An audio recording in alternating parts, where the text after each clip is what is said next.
Is everyone seeing the nice welcome screen?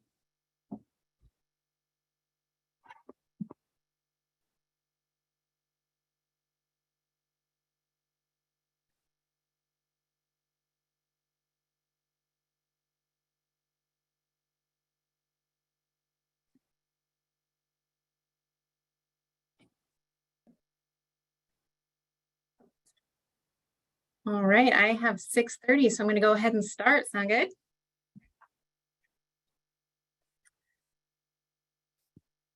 Tech crew, do we have people watching? I don't want to talk to nobody. Looks like we have 28 people. All right, I'm going to begin. Thanks, everyone. Good evening and welcome to you all. My name's Sarah Andre. I'm the Development Associate with Friends of Katahdin Woods and Waters. And on behalf of the entire Friends of Katahdin Woods and Waters team, thank you for joining us tonight for the virtual component of our 9th annual Stars Over Katahdin. This is just the 3rd Stars Over Katahdin since Katahdin Woods and Waters National Monuments designation in 2020 as an, actually I'm gonna stop sharing because the show has begun. In 2020 as an international dark sky sanctuary. It's also our 3rd time around with a virtual presentation, although we did return with a live gathering in the Katahdin region just last weekend as well. I hope that if you are not able to join us this year, then we may see you there in 2023. We are really honored and so excited that you are all here with us to celebrate the beautiful dark skies above the monument and learn why dark skies matter.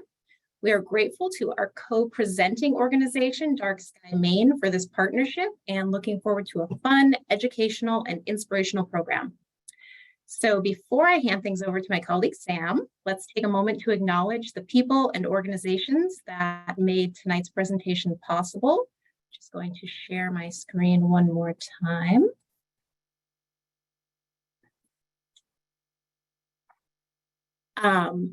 Thank you to our sponsors, specifically our Katahdin level sponsors, Maine Beer Company and Richardson's Hardware. Thank you to our lookout level sponsors, Bangor Daily News, Down East Magazine, Elliottsville Foundation, LL Bean, and the National Parks Conservation Association. Thank you to all the additional sponsors shown here, and of course to our nearly 1,000 members of Friends of Katahdin Woods and Waters. And to provide more on Friends and our relationship with the National Monument is Sam Dieran, who has been with Friends since 2018 and is currently our acting executive director. Go ahead, Sam. Thank you, Sarah, and welcome everyone. It's a joy to be gathered with you virtually this evening. Thank you to all those that made it as well to our in-person STARS event. It was wonderful to be back in person this year and a great compliment to that in-person programming to be with you all virtually this evening. I want to start with acknowledging the land where I sit tonight and in proximity to the National Monument. So where I presently sit is now known as Herseytown Township, and it is the traditional territory of the Penobscot Nation. And the landscape that the Friends group supports is presently known as Katahdin Woods and Waters National Monument. And it's the place where the waterways of the Wasatokuk, Saboas, and East Branch of the Penobscot rivers run, and is the traditional territory of Penobscot Nation, and sits at a crossroads that is sacred land to the Mi'kmaq Nation, Holton Band of Maliseet Indian, the Passamaquoddy at Zabiak, the Passamaquoddy at Medoknaguk, and Penobscot Indian Nation. In acknowledging the nations that live in relationship to these lands, we here at Friends of Katahdin Woods and Waters commit ourselves to the necessary reflection about the ongoing legacy of colonialism and institutions like our own. We're committed to learning the truth of this legacy and unlearning harmful narratives that we may live in respectful relationships today. We strive to be in authentic collaboration with Wabanaki peoples, and the New Moon Teaching Series, which was a webinar series produced in partnership with a Wabanaki Advisory Board that ended early this year, was a starting point for our commitment to centering Wabanaki people and sharing about their own knowledge that is distinct to the cultures of each nation.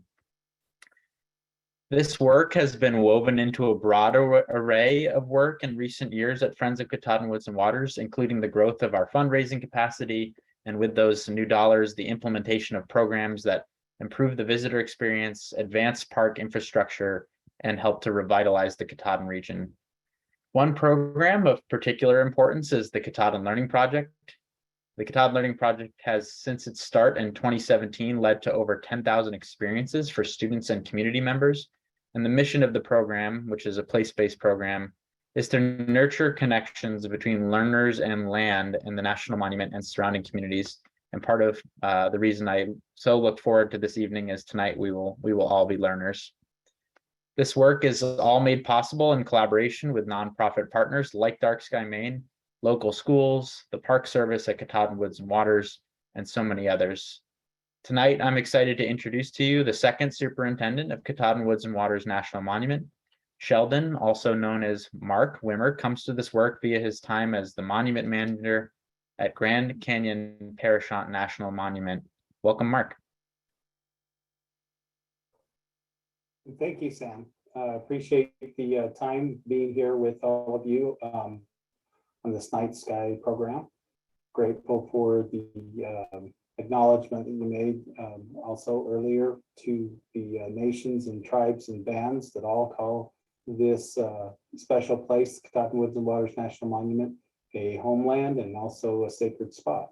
And we're grateful for the collaboration and continuing consultation that we have with the tribes as we develop the monument further. We're grateful to so many of you for attending tonight and excited about the program, of course, and are grateful for your support to make a lot of things happen on the monument. There are a lot of great projects, like Sam mentioned, that are infrastructure projects that we benefit from, and appreciate the Friends of Katahdin Woods and Waters making a lot of great things happen. Few projects just to mention real quick that we're working on is to improve the overlook and also to improve our roads to it, to allow for members and public alike to get out and enjoy the beautiful night skies from that overlook, as well as working on some other projects that will help us have maybe a couple other places that will be really set up for night sky viewing, and we're excited for that. So much of what we're doing at the monument and what we hope to continue to do is reach out to our neighbors in the area and work on reducing light effects from light sources in the communities and things that might be brighter than we would prefer, and maybe work together to get something working well that will reduce light and improve the light situation around us. However, as you can see, the International Dark Sky Sanctuary of Katahdin Woods and Waters right there in the dark spot there, which shows the fabulous night skies that we have here. Really brilliant opportunities for us to see the night sky. Recently, we had some of our National Park Service physical science team come out and take the necessary measurements to maintain our dark sky sanctuary, and all of the instrumentation they took out to measure the night skies indicate that we're still very well in compliance with a dark sky sanctuary. And so we're excited about that and would like to continue that and work hard with all of our community partners to make that persist in the future. So also grateful for the support of the National Park Service websites and web pages that you can link to off of our website, and check out these websites to look at the Junior Ranger Night Explorer program, and then also hitting a couple other night sky links. Grateful and excited to be here with you all, and thank you for the opportunity to participate and be here. Thanks. Thank you very much, Mark. We're happy to have you here this evening, and so grateful as always to your team for taking good care of the monument and its dark skies. I'm now going to hand the program over to Nancy Hathaway, who is the president of Dark Sky Maine. Nancy is a dark sky advocate who helps to make the International Dark Sky Sanctuary possible, and she is one of the founders of this event and in its 9th year. We're so pleased to have this opportunity to share the stage with Dark Sky Maine and honor the folks who have been working for years to make nights like tonight possible. So thank you, Nancy, and welcome. Thank you, Sam.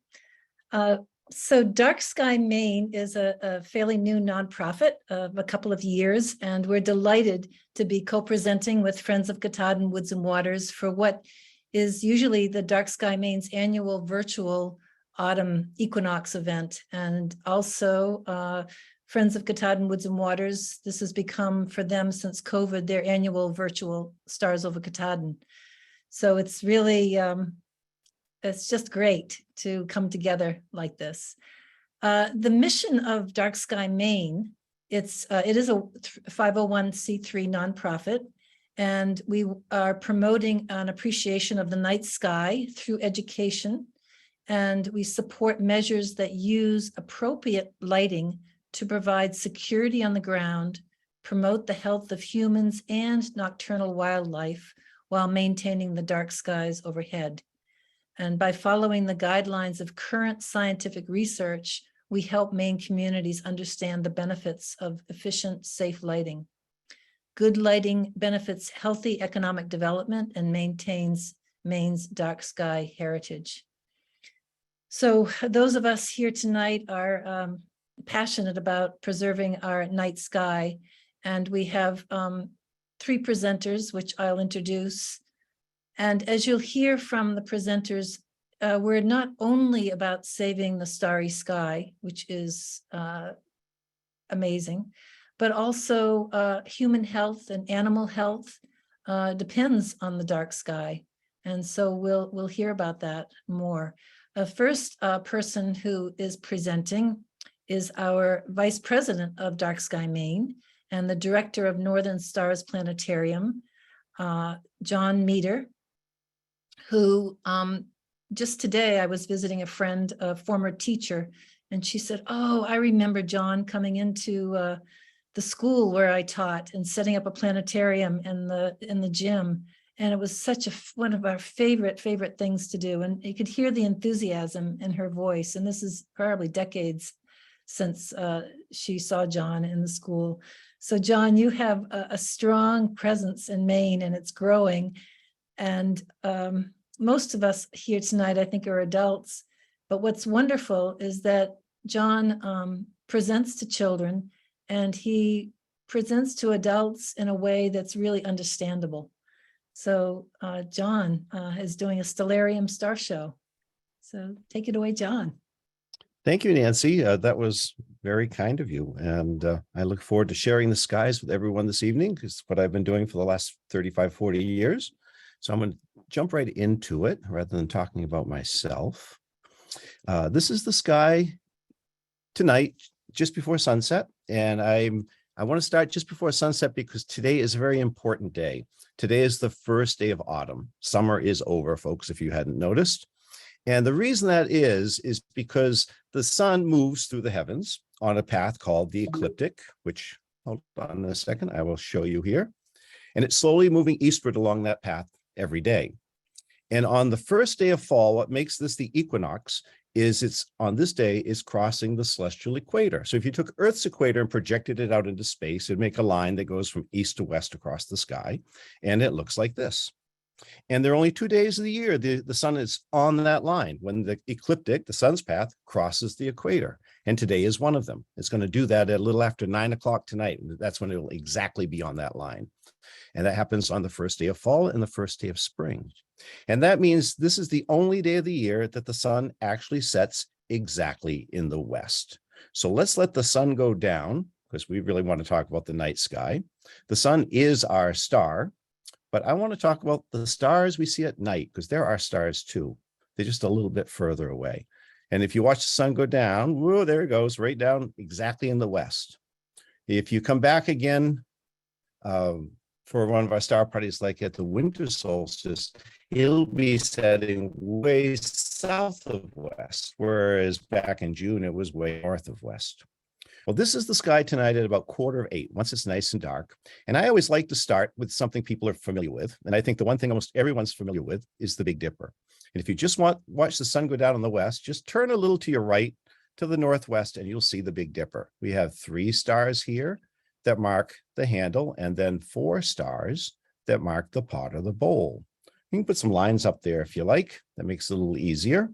You might notice there are a few more lines than what we traditionally draw as the Big Dipper. That's because the Big Dipper is actually part of a constellation called Ursa Major, which means the Great Bear. The handle, these three stars become the bear's long tail. The Dipper coming way out to here is his body out to his nose, and then we got some legs coming down. Pretty bizarre looking bear. You often see these drawings like this, and they're very artistic, and I like art, so I'm always drawn to them, but I don't always find that when I go outdoors at night, I can really see those floating in the sky, whereas I can kind of draw or connect the dot drawing. So I prefer constellations drawn as connect the dot drawings because it helps you learn how to see them in the real sky. Now, I'd like to show you 3 galaxies this evening. And the first one is right underneath the tip of the handle of the Big Dipper. So go to the tip of the handle and you can go underneath it and you'll see a fairly bright star, not as bright as the tip. And then under that, an even fainter one. That's where we want to look, right there.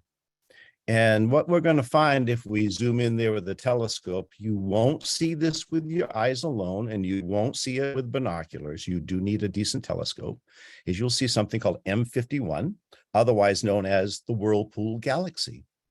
And it's quite beautiful, though to see this kind of detail, you need a fairly good sized telescope. Even my 8-inch telescope won't show this level of detail. This galaxy is 27 million light years away. So it takes the light 27 million years to get to your eye. So if you're outside looking at this galaxy through a telescope, the light that's entering your eyes left that galaxy 27 million years ago. It's fairly faint, and it has a small companion right here. And this galaxy is actually moving away from the Whirlpool Galaxy. It's believed they collided about 70 million years ago, and it's receding away at about 300 miles per second, which sounds like a lot, but for objects this big, that's not as fast as you might imagine. But 300 miles a second, that's cruising by our standards. This galaxy was the first galaxy that people actually noticed its spiral structure. And we now know many, many galaxies are spirals, including our own Milky Way. But this was the one they first saw. And when they first saw it, they didn't understand galaxies the way we do. And some scientists suggested it might be a solar system in formation. They thought it was a lot closer than it is. We now know it's quite distant. Well, that's right underneath the handle of the Big Dipper. And I want you to see that because that's like a perfect galaxy called a grand design. You're looking right straight down at it and you see all that structure really well. The next one won't be quite like that. Now, once you find the Big Dipper, the next thing most people want to find is the Little Dipper. To find that, we go to the back 2 stars of the Dipper's pot. They're called the pointer stars, Merrick and Doobie. So you draw a line from Merrick to Doobie and you doobie across the sky until you come to Polaris, the North Star. Now, the North Star is pretty famous, not because it's bright. There are over 45 stars brighter. It's famous because, as you can see, if you draw a line from it to the closest spot on the horizon, it'll be due north. So you can use it like a compass. It also marks the end of the handle of the fainter Little Dipper, also known as the Little Bear. This one's even more difficult to make it appear as a bear. So just call it the Little Dipper. It's okay with me. I won't tell anybody. Go past the Little Dipper, come over to the northeast, and you can see a W in the sky right here. This is Cassiopeia, the queen. Now, traditionally, it's supposed to be the queen sitting on her throne. If you can make a W look like a lady sitting on a throne, you're doing better than me. Usually it's drawn with like her head up here and she's sitting here, then her feet are down here like sitting in a barber chair or something. I prefer to think of Cassiopeia as the queen's crown. To me, it looks like a 3-pointed crown. Then just draw a line across the bottom where she'd place her head. You just don't call it the crown, though, because there's also 2 other crowns in the sky. You have to keep your crown straight. Underneath Cassiopeia, we find her daughter, Andromeda the princess. Now, I'm not going to put the lines up at first because I don't like the way this program draws the lines. One thing you'll find is when you get different apps for your phone or your laptop or your tablet, or you find different books, if you remember books, you'll find that they always use the same stars, but they might connect the dots slightly different from each other. I want to show you the way I see Andromeda the princess, the queen's daughter. The star Alpheratz marks her head. We go down to this star, up to this one, and back for a triangle, and that's her body. Her belt is these 3 stars. We got a leg coming down like this, come back up to her belt, up to the other side of the belt, the other leg comes here. I often draw this little line as the hem of her dress.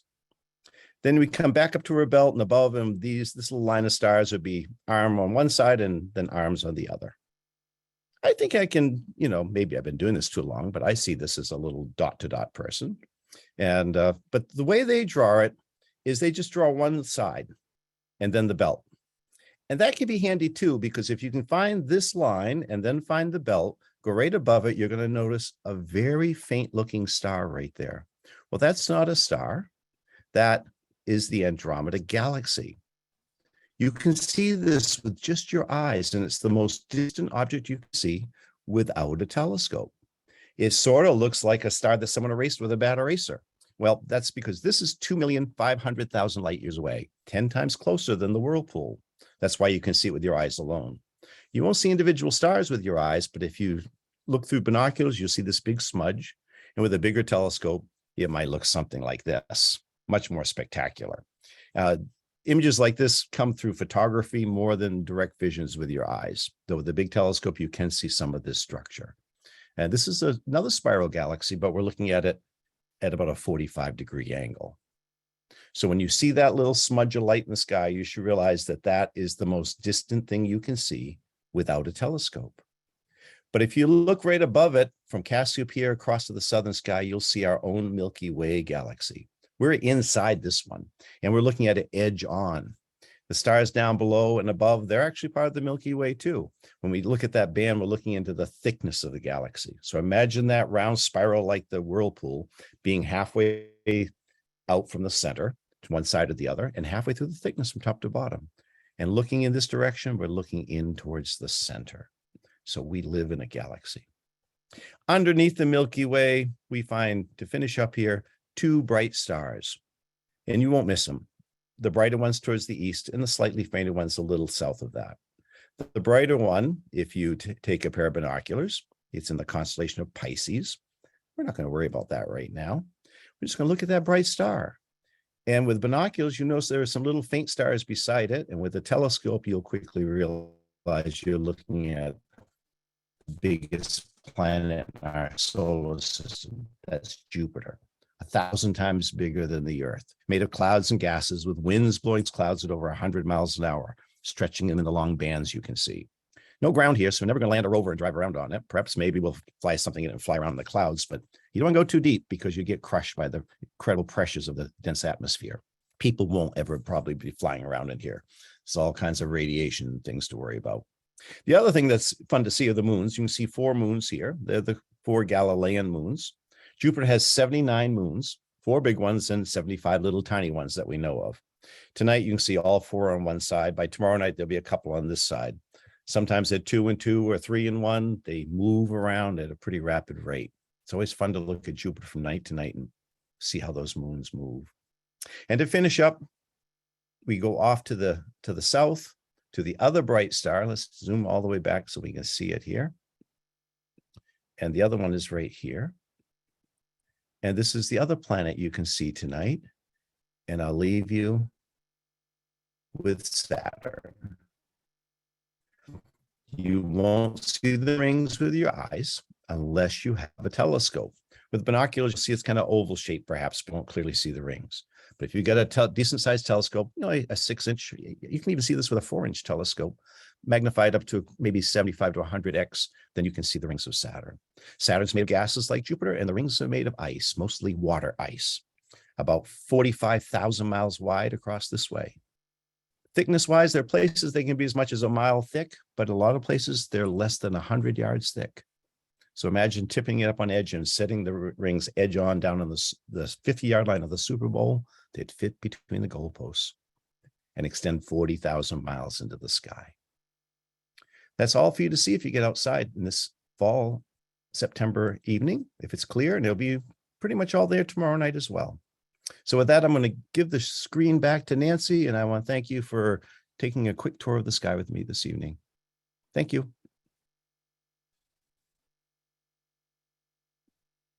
Thank you, John. You continually surprise me with coming up with topics.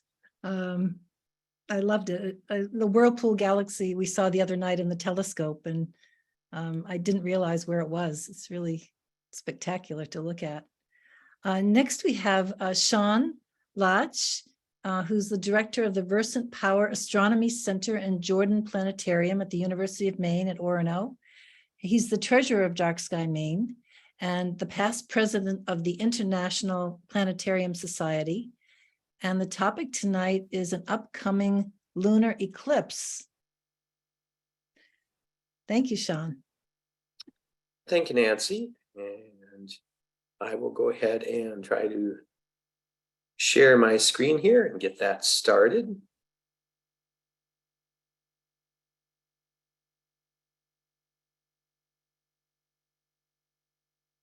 All right, and hopefully you're all seeing this now. But yeah, so I'm from the Versant Power Astronomy Center in Jordan Planetarium, and as mentioned, treasurer of Dark Sky Maine. And we invite you to come up and join us. We do have ongoing programs, and sort of in September and October, just a couple things. We have some fun programs. So do check out our website and you can learn all about those different programs, which change monthly as well. And on Friday nights after our public shows, we open our observatory up and you can take a look through our telescopes at things like Jupiter and Saturn. So if you're interested in that, please do come out and join us. Remember, the observatory can only open when we have clear weather, though. So you may want to plan around that as much as you can. Well, I wanted to start off with a few current events. And one thing that's coming up this month is that Jupiter next week, Monday, is at opposition. And it's going to be at its closest it's been in 70 years. So about 591 million kilometers if you're using correct units, and about 367 million miles if you're using ancient antiquated ones. But the thing about this is Jupiter's going to appear much larger and much brighter than it usually does. Minus 2.9 in stellar magnitude. So normally we think of Venus being -4, and Venus is the third brightest thing in our sky after the sun or moon. Jupiter's fourth. This is going to be an exceptionally bright Jupiter. It's going to be hard to miss in that southeastern sky. And so sort of transitioning from John to me, this is one of those things I definitely wanted to talk about. 33 minutes by light travel time because it's so close, which is very close by comparison. So, and again, just to give you an idea, you can kind of see here Jupiter at sort of conjunction versus at opposition. It's always a little bit larger, but this particular opposition, it's going to be close to just under 50 arc seconds. So again, a really good view of Jupiter in binoculars and small backyard telescopes. Not necessarily as beautiful as this view down here at the bottom, which is a view from the James Webb Space Telescope. If you've been hearing about that, you know that Webb has been imaging a lot of things, primarily galaxies, nebulas, exoplanets, things like that, but it has been doing some things closer to home. And Jupiter was one of the recent releases where it shows some nice aurora and hazes. Of course, that great red spot, but in infrared looks a little bit different. It's a bright spot, so you can tell it's actually a very warm spot. Again, it is a storm on Jupiter, roughly 2 to 4 times the size of Earth, depending on the time. Right now, it's about twice the size of Earth in diameter, to give you a rough idea. So again, over the next few days, do take a look. Opposition also means that the planet is directly opposite the sun. So on that particular evening, it's going to rise at sunset and set at sunrise, being visible the entire night. So again, a great time to see Jupiter over the next few weeks. And again, with it being extra close, do get out there and take a look. It's not going to be this close again until around 21, I think it was 2173 or so. So quite a ways into the future. So get out there and see it this year while it's really close and we have this really spectacular view. Since I mentioned the James Webb Space Telescope, I did want to just throw up a couple other things. Recently, it's imaged the Orion Nebula, which of course is a great object in late fall and early winter skies that you can see with your unaided eye as a hazy fuzz, and binoculars or telescope give you a better view. It's showing some really incredible star-forming regions inside of that. And also earlier this week, it released an image of Neptune with really incredible views of the rings and some of the cloud structures. Now, we haven't had a spacecraft pass by. We've only had one, which was Voyager, and that was roughly 30 years ago. So this is actually the best image of Neptune we've had in over 30 years. And so again, that Webb telescope doing incredible things. This particular website down here, webbtelescope.org/resources gallery and images, will take you with all the up-to-date Webb images, and they're continuing to release lots of great pictures from Webb. So do check that out as well. And one of the things we did at Stars over Katahdin was trying to show some of the things it's looked at through the telescope. Most of the things currently have been in the southern hemisphere, with the exception of the planets and a few things. But now some of the stuff is going to start to see some northern hemisphere objects too. So well worth checking out. Alrighty, so tonight my main topic is really the lunar eclipse. Now we're going to have a solar eclipse coming up April 8th of 2024, which is really spectacular, and you don't want to miss it. But also, this is the next lunar eclipse we're going to have for a few years. So I wanted to talk about a little bit about the differences. A lunar eclipse, of course, happens when the moon passes through the Earth's shadow. So you don't need special eclipse glasses for lunar eclipses or anything like that. You can just go out and look with your eye. And when it does pass through the Earth's shadow, it's not going to get completely dark, but it's going to turn this sort of reddish brown or coppery color. And part of that is because there's still a little bit of light that's being bent or refracted through Earth's atmosphere onto the surface of the moon. But it can make some really spectacular views of the moon. And it gives an idea of how much dust or how many particulates are in the air. If you have lots of volcanic activity or lots of pollution, the moon is often a much deeper color. Sometimes if the air is relatively clean, you'll see it has a much, just a slight coppery color and not so deep red and the like. So this gives you an idea of what's happening. Now, this is not to scale, of course, because the sun is 400 times larger than the moon and 400 times farther away. That's why we can get this perfect lineup for solar eclipses, if you will. But lunar eclipses are kind of cool. We had one back in May. Unfortunately, most of Maine was eclipsed by clouds for that. So this one is coming up in November, on November 8th. And the only unfortunate thing is the timing of this eclipse. Now, lunar eclipses are nice because typically totality lasts for, can last over an hour. And you'll notice this one almost an hour and a half or so of time, just shy of that. And the partial phases, will take a while as well. However, this eclipse, unfortunately, in terms of timing, you have to be a really early morning riser. So if you're one of those folks who rises for sunrise, this eclipse might just be for you. And the times in Maine, it's going to start on November 8th at 4:09 in the morning. That's when the partial phase will begin.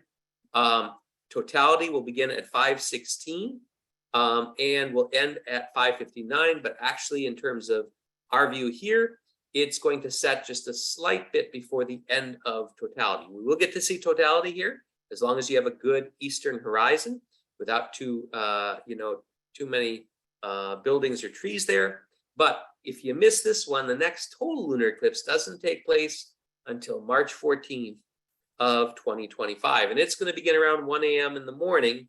So again, timings for these things, it is one of those things in astronomy that we can't always plan these things for the best times. But again, if you're an early morning riser, like to get up for sunrise, this eclipse might be something for you to check out in your morning sky. And it's a nice prep to kind of get used to thinking about eclipses because, of course, that really big special eclipse that we've talked about, April 8th of 2024, when we're going to have the totality for the first time in Maine in terms of the solar eclipse since July 20th of 1963. So again, you'll definitely not want to miss that one. And I'm sure you'll be hearing more from all of us here about that eclipse as things get closer. In the meantime, on our website, we have some information about the solar eclipse coming up. There's an annular eclipse on October 14th of 2023. We only get a partial portion of it here. That is one that you will require solar filter glasses for. We get about 23% of the sun covered by the moon, so just a slight portion. That's going to happen sort of mid-afternoon on the 14th of October next year, not this year. And then April 8th is the big one. And depending on where you are in Maine, roughly around 3:30, but it will vary from time to time. The planetarium and also Dark Sky Maine are your source for eclipse glasses in the state of Maine. So do reach out to either of our organizations. We do have eclipse glasses, and we'll have them available for you for that eclipse, for both of those solar eclipses, which again, you'll want to have some protection for. So with that, I want to thank you for giving me a little time to talk a bit about James Webb, the solar eclipses, and of course the lunar eclipse coming up in November. And again, we do hope we'll have some clear skies for that one. And I'll turn it back over to Nancy to introduce our next speaker.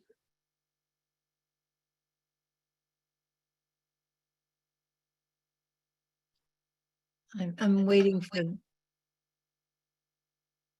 So thank you so much, Sean. So much information. Thank you. Our next speaker, and if we could change the shared screen. Thank you. Our next speaker is Serena Sanborn, who is a Maine master naturalist or master Maine naturalist. Maybe that's more, that's the correct way of saying it. Serena has worked in science and art programming for over 12 years. She's the education and outreach manager for Waterville Creates, designing and implementing community programs, connecting people to the arts and sciences. Serena has presented for us a number of times, and it's always so interesting to me about how animals, how important the dark is to animals, and how light pollution really affects the night sky and the life of animals. So I believe Serena's talking on the fall migrations in the dark. Yeah, thanks, Nancy. Okay, I'll share my screen here. You guys are going to see a lovely toad, one of my favorite critters. So I thought I'd talk about fall migration. So let me just adjust my screen here. Oh, okay. So this is an American toad, and we don't often think about migrating amphibians, but I'm going to talk about that a little bit. And I want to talk about this. I may have shared this before, this little comic, but it is a moth on the left and a light bulb on the right. And who would win? Would it be evolution or one bright light bulb?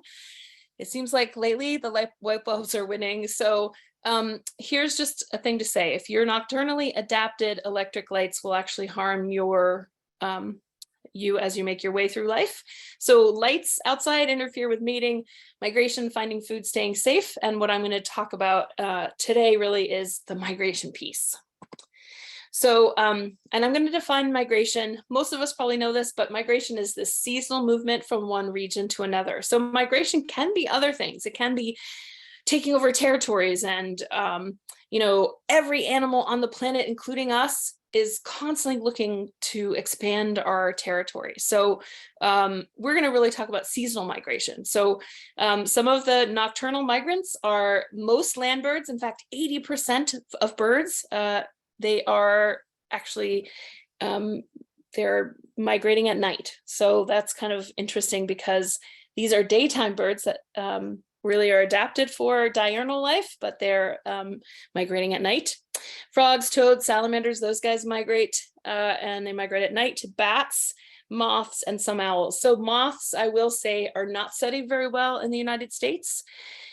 Most of the time in the US, we study them as them migrating into new territories. We don't necessarily look at them seasonally. That does not mean that that's not happening. We can see that it's happening. In some cases, it just hasn't been studied that much. This owl, by the way, is a short-eared owl, which is a famous nocturnal migrant. So why migrate in the dark? So first of all, protection. There's no hawks or falcons awake at night. And then the air is cooler and moister, and the atmosphere is more stable. So if you think about when you hear about on science programs, those warm thermal airs that birds will ride, those are really unstable and kind of tricky when you're a small bird. So that's not happening as much at night. So that cool, moist air makes that atmosphere more stable for flight. Plus, you've got stars and moon to aid in navigation. The animal also just might be nocturnal, like a bat is going to almost always just be awake at night, and they're always going to migrate at night. And then here's the danger of reduced overheat. It's like no overheating. When you're a tiny bird using up a ton of energy, it is safer to travel at night because you're not going to probably overheat. So let's talk about bats real quick. I think, highlight bats the last time I was on a program for Stars Over Katahdin, but bats need to first migrate and then hibernate. So bats have to find a really stable temperature for them to actually hibernate safely.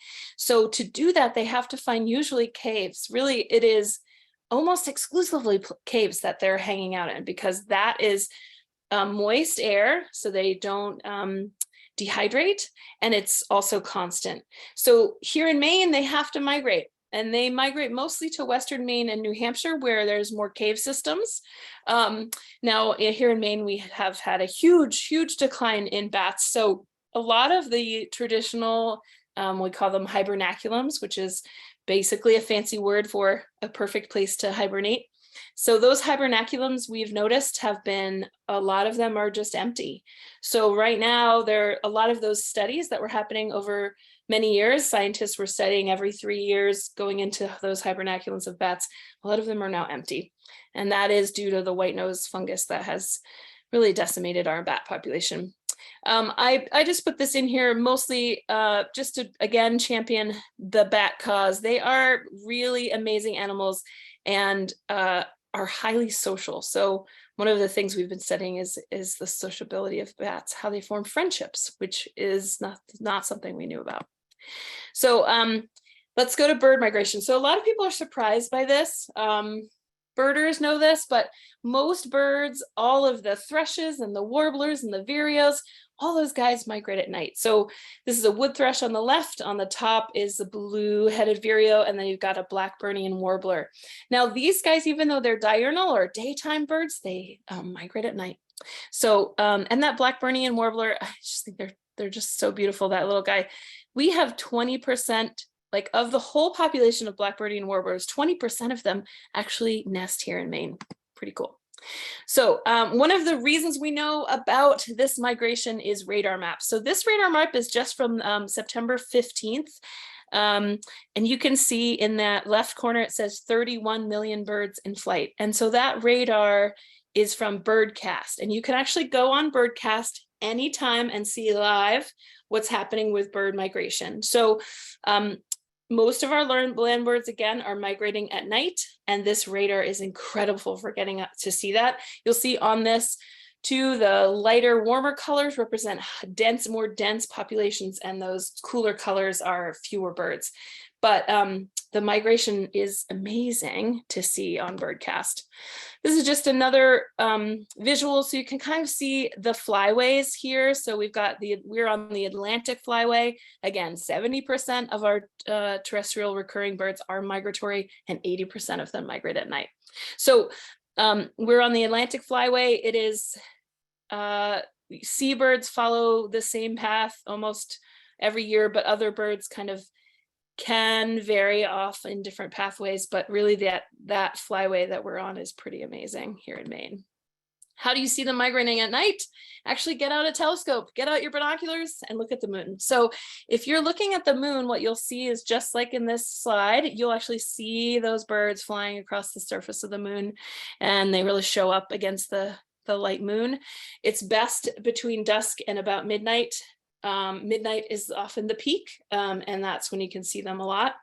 So September through October, I would say here in Maine, you would start early September and then end early October for observation, and then also using your ears. So if you go outside at night and you listen, birds, when they're in flight, will talk to each other and communicate, and so you can hear that.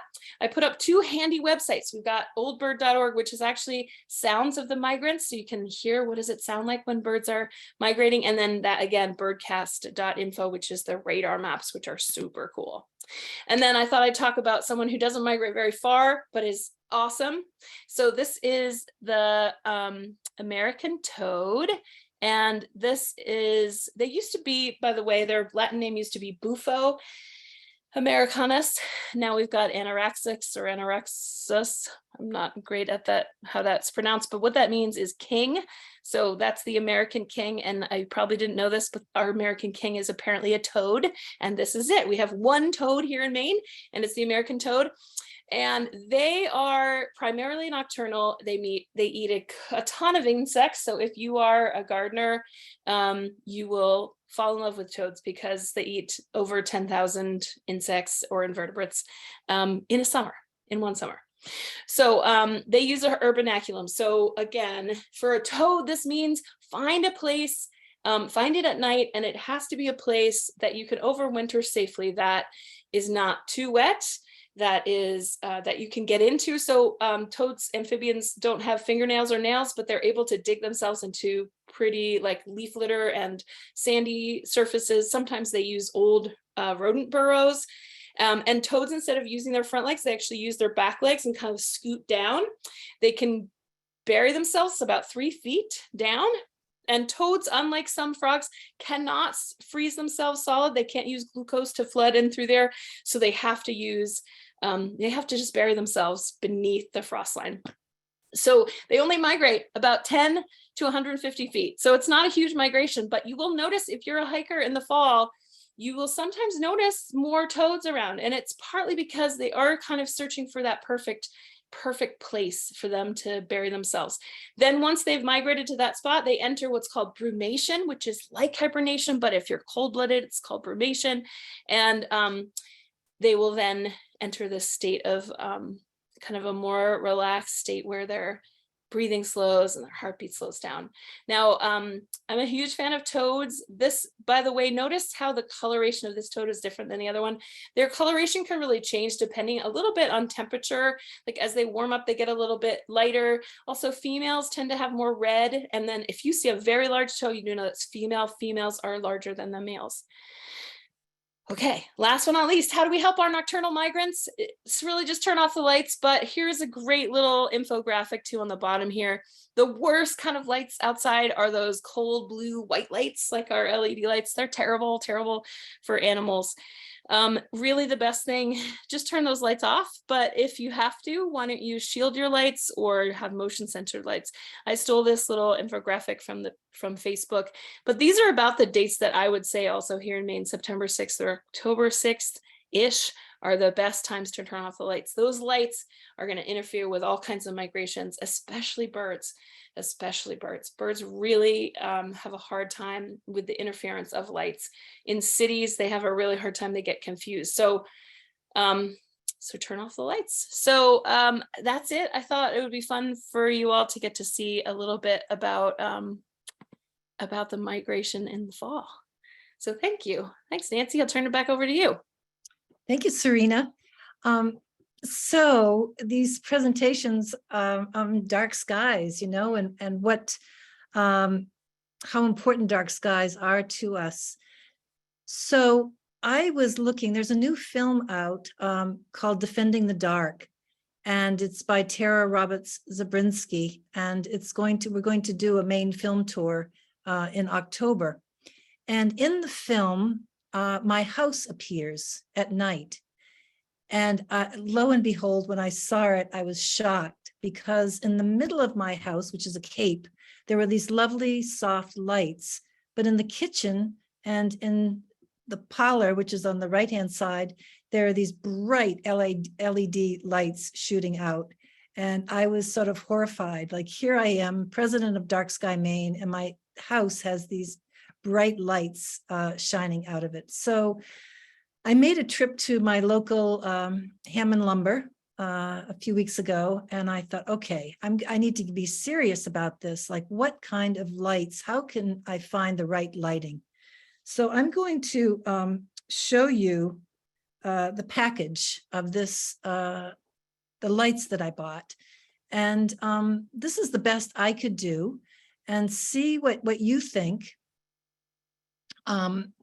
And also, like, why would I choose this particular light bulb for inside my house? So let's see if we can share that. Is that backwards? Or is it? No, it looks good, Nancy. Okay. You know, I probably should have tried to screen share it. So can you see on here why I would buy this light bulb? So I'll tell you why I bought it. Because as Serena was just talking and showing us the different kinds of light, the bright blue light is what really lights up the sky. And that's lighting is measured in kelvins, and that's a 5,000 Kelvin light. And those were probably, I didn't check, but probably what was shooting out of my house. So right here, put my finger, if I can, right there, in tiny little markings, it says 2700 K. So 2700 K, even though they're LEDs, is what we're looking for our indoor lighting. So I don't know if there's any comments from anyone else about that, anything you'd like to say. But that's what I've finally come up with, and I've highly recommend that you look for 2700 Ks for your indoor lighting. So what else can we do? That's one thing that we can all do. And we're trying to do LED light bulbs because they save energy, but not all LED lights are good for our wildlife or even for ourselves. Another thing that we can do, which Serena mentioned, is on our outdoor lights, have a cover over the light and have the light bulb above the plane of the cover so that there's not light shooting out and up into the sky. And otherwise, we're really wasting light and wasting dollars if we're lighting up the sky. Let's see, I was thinking of something else, which is also something you can do. And you could email or go to the website of darkskymaine.com and give us your email, and we'll send you a newsletter. And also, if some action comes up within the state of Maine that would be good to have support of many people, we can contact you, and you could, if you wanted, take some action. We don't have anything at the moment, but there are things on the back burner that are will be needing some support from people. So I want to mention that Dark Sky Maine will be at the Common Ground Fair. We'll have a booth in the Environmental Concerns tent. So if you're there, please come by and say hello. And also this film, Defending the Dark, will be starting in October 5th. Will be in places like Kingfield, Patagonia and Freeport, Liberty, Blue Hill, University of Maine's Jordan Planetarium, Millinocket, Rangeley, and Greenville. So that's also on our website, that schedule. Let's see, is there anything else from Dark Sky Maine that would be helpful? We're delighted to be here and to be with Friends of Katahdin Woods and Waters. And I think now we're opening it up to any questions that you might have. So Sarah will be in charge of that and run the show. Thank you, Sarah. Thank you so much, Nancy. Thank you, everyone. I learned so much again this year, as I did last year, and a little more inspired to attempt to go outside and try to understand what I'm looking at, especially when I'm in the Katahdin region. So I just want to remind everybody watching that you can type your questions into the Q&A. We have not had any takers yet this evening, but we did get a couple questions ahead of time through the registration. So I'll go ahead and start with the first one, which is from Megan. We are interested in the effects of light pollution and what action steps youth can take to raise awareness in their community. So Nancy, you were just talking about maybe some things that adults can do, like purchase good lighting and good light bulbs. Do you or any of our other panels have suggestions for things that kids could do? Well, Sarah, I would suggest that one thing is to learn a little bit about lighting. Like Nancy was talking about 2700 K lighting, and look, I was just looking at a light bulb today and and it said right on the bulb what the Kelvin is. And look around your house and see what kind of lights you have in your house, and especially what kind of lights you have outside your house. Are they big spotlights? Are they really bright? And even if you don't see the numbers, do they look white or blue, or do they look kind of yellow and warm? we really want those yellow warm lights. And you can talk to your parents and they'll love it because you're saying, hey, you know what? That's hurting the birds and I can't see the stars. And if you next time you change that bulb, put one that's more yellow, the low K light, and just look at your town when you're out at night with your mom or dad if you're young, and just start noticing the types of lighting around and where it's good and where it isn't. And also, of course, my perspective is you should also look up at the stars. And you'll notice when you're out in the countryside how much better you can see the stars. And you'll really start to appreciate what the lack of lights will do for you if you're a young person or an old person. So another thing that children can do, if you're listening, if there are children here listening, is to tell your parents that you would like to go outside at night and look at the stars, and maybe go for a walk, maybe even have a star party. And you could have a little party and have a campfire. And then when it gets dark, shut lights off, put the campfire out, and you don't even need to know the stars, just to look up at them and the wonder of the stars, and see if you can find the Milky Way. At Maine International Film Festival, where the film Defending the Dark premiered, my granddaughters were there, and my 8-year-old granddaughter said after the film, "Oh, I didn't realize dark skies were so important." So the film will be available eventually on darkskymaine.com, so you can look at the film, and email Dark Sky Maine for any other information, and look at the website and see what you can learn. And go to the planetarium, Sean, right?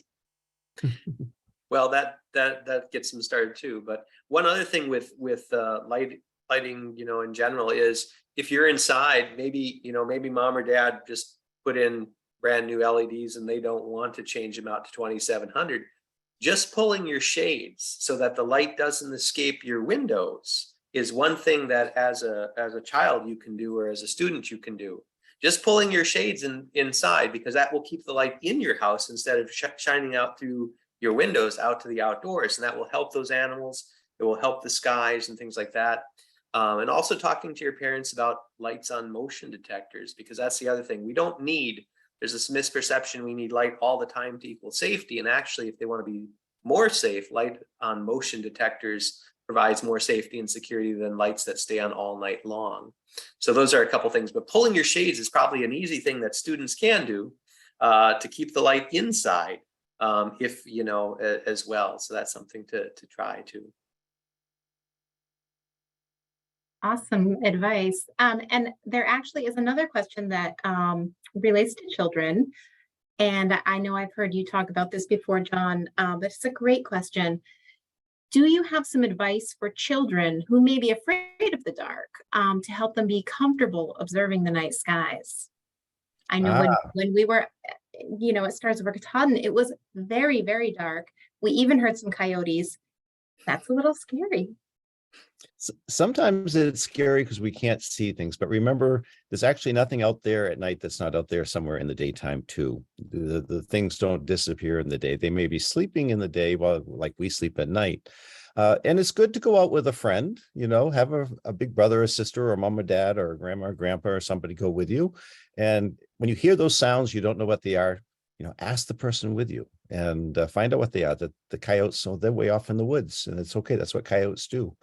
And the other thing you'll find is if you shut off your flashlight, find a good spot, use your flashlight, get a good spot where you're safe, shut your flashlight off and look at the stars for a few minutes. And soon you realize that you can see pretty well even without it.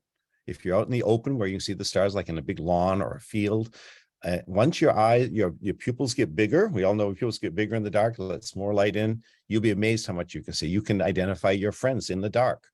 And suddenly when you can see a little better, we're so visual, the night becomes a little less scary, and you can get really comfortable with it.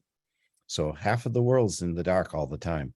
And it's not something we need to be frightened of. It's easy to get frightened in the dark because we always tell those scary stories and things, but most of those are just stories.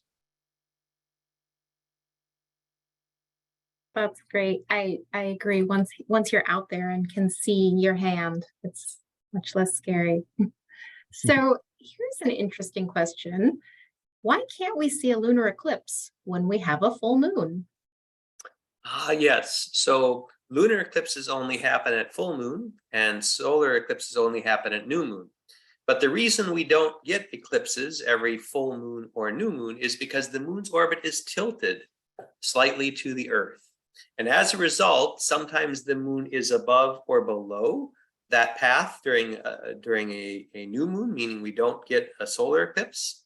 And the same is true with a lunar eclipse. Sometimes that full moon is above or below the plane of the Earth shadow, not passing through the Earth shadow.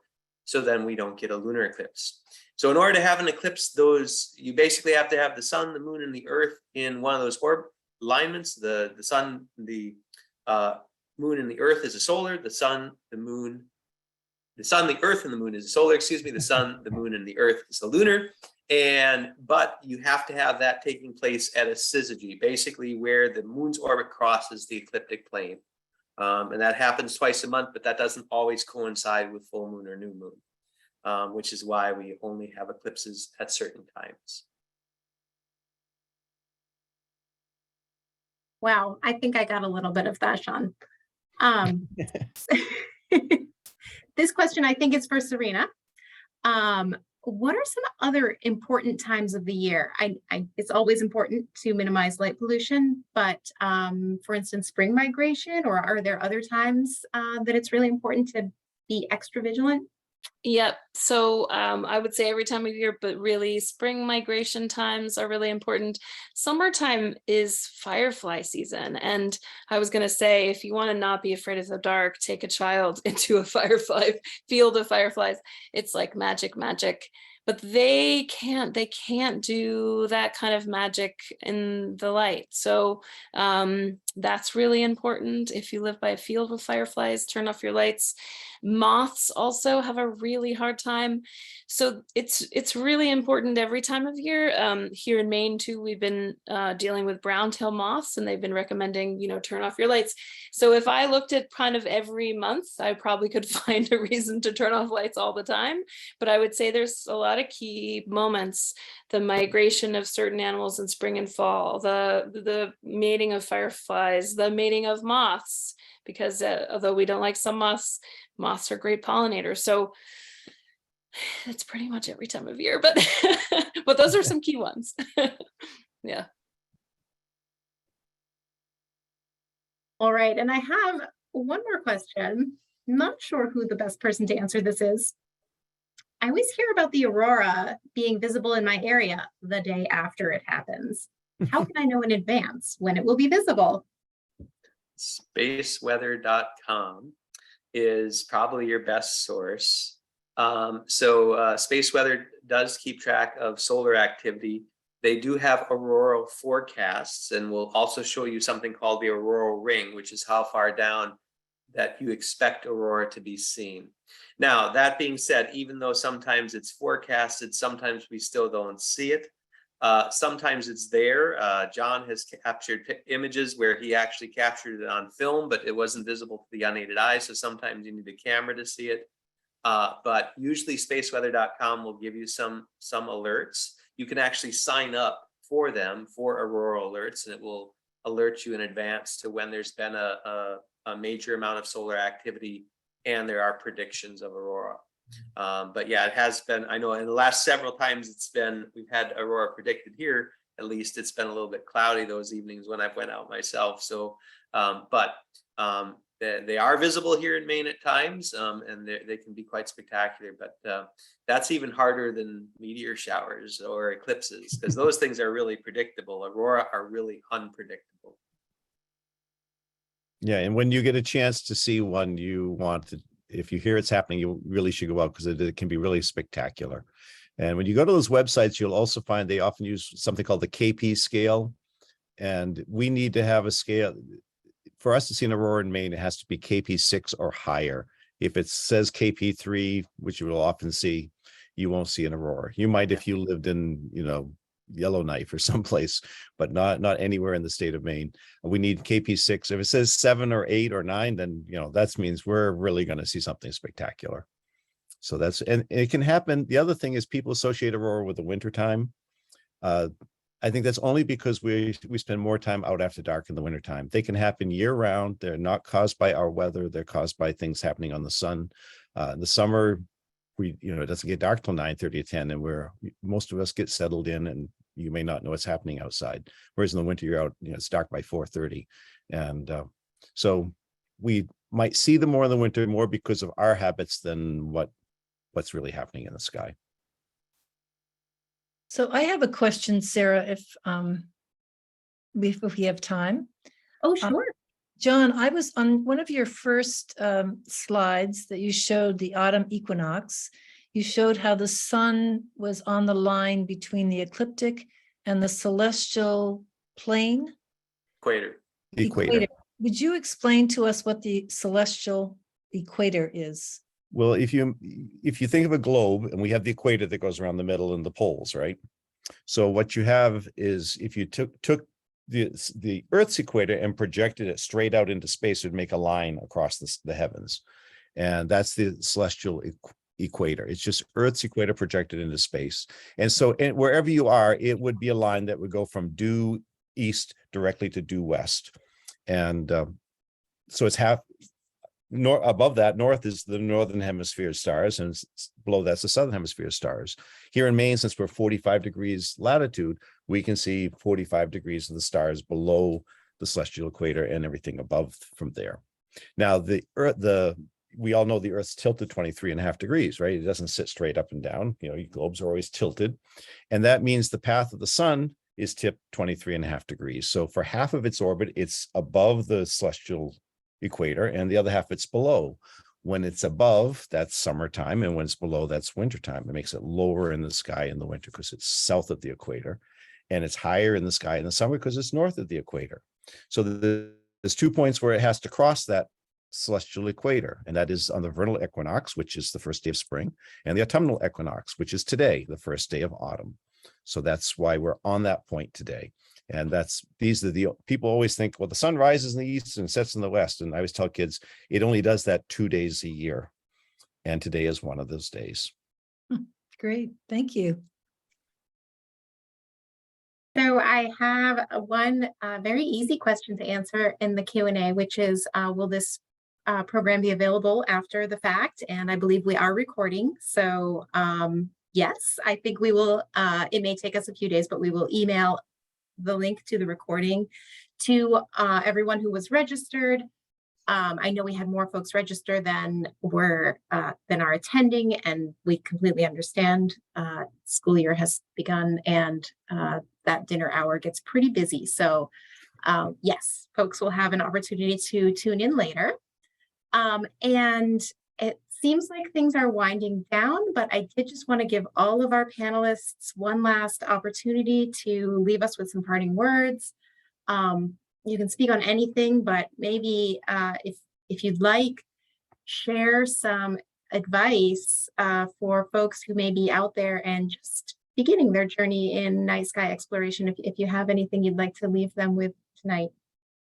Actually, I'm not muted. I forgot to mention that Dark Sky Maine is offering 4 beginner astronomy sessions on each Monday night in October from 7, I think it's from 7 to 8. And John will be offering those. And like I was saying at the beginning, John is used to working with children and presents in such a way that is easy to understand. So if you would like to register for those, you can go to darkskymaine.com, or you can send us an email, darkskymaine@gmail.com, if you'd like more information. There is a fee for that session. It's $60. It's a $60 donation for the 4-week class, but it's great fun. I hope to see some of you there. What I would leave you with is go outside and look up. If you're an adult and you've got a child in your life or another adult in your life that you care about, hopefully you do, maybe both. Some night after supper, say, hey, I got something better than dessert tonight. Let's go outside, go out in the backyard, even if you're in town. I mean, it's way better if you can get to Katahdin Woods and Waters or the AMC or Baxter State Park, but you might not be able to do that this evening. But if you live in some place that's got the light pollution of Westbrook, thinking of you, Sarah, you can still see a few stars and go out and look at the stars you can see and get to know them. You know, someone said to me the other day, how can I learn all these constellations? I said, don't worry about it. Learn one or two. Get to see you can always find those two. Then add another one. One great thing about astronomy is this depth, and you don't have to learn it all at once. Just learn a little bit. And once you learn it, then add a little more to it. Once you get that, then you can add it and you'll be surprised how much you suddenly know. And just so sometimes it's easier when you have not pristine skies to learn some constellations and get, comfortable with it. Then next summer or next winter, when you're snowmobiling out in the backwoods somewhere or cross-country skiing or snowshoeing, and you get someplace that's really dark, you can look up and say, look at the Big Dipper. Do you see all the stars around that? I never saw that from home. You'll be amazed. And just keep exposing yourself to the stars. Yeah, I would echo that whole piece. The key thing is to get out and look up. Step away from the brain rotting device, otherwise known as the television set, and the cell phone, and go outside and take a few minutes to look up. You don't need any special equipment. Your eyes will give you what you need, and you can start with the really basics, of finding your way around the sky. And the other thing is, if they're, check your area for local events, whether it's a planetarium, whether it's a star party, whether it's observing sessions, things like that. There's astronomy clubs typically around the state that are willing to share with you, and planetariums, of course, as well, that are eager to share with you and can help guide you and start you on that journey. And my other big thing is books. I'm a real fan of books. And there's lots of great books out there, everything from kids' books by H.A. Ray of Curious George fame, for those of you old like me, to the constellations and the stars, to ones like Turn Left at Orion, and Night Watch. There's lots of different books out there for all age levels, and books are a great way to start learning your way around the sky, and a fun way to learn some of the stories behind these pictures in the sky and how different cultures use them and things like that. But we all share the same sky, so definitely get out there and take advantage and look at it, because it's one of those things that's free. My little plug would be to listen, also to close your eyes and listen. I think all of the sounds that we hear at night too also help ground us a little bit on our earth and in our humanness. And so one of the activities I love to do with kids at night is to actually have them listen, because we rely on our eyes so much. Just actually listen to what's happening around us too.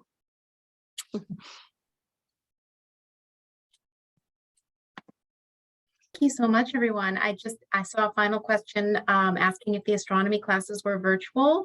Yes, they are. So just head over to Dark Sky Maine's website and there's a little more information. At this point, I just want to say thank you again. Sean, you're right. The astronomy community is so generous. We saw that last weekend with the in-person event of Stars Over Katahdin, and tonight. So folks absolutely should start looking for the people who are really passionate about this topic, and you won't have to go very far. So unless anyone has any parting words beyond that, I think I will say goodnight. It always feels so abrupt to do this, but again, thank you everyone who tuned in tonight, and look for that follow-up email. Okay. Thank you. Thank you, Sarah. Thank you, you. everyone. Night. Thanks, everybody. Bye. Good night. Night.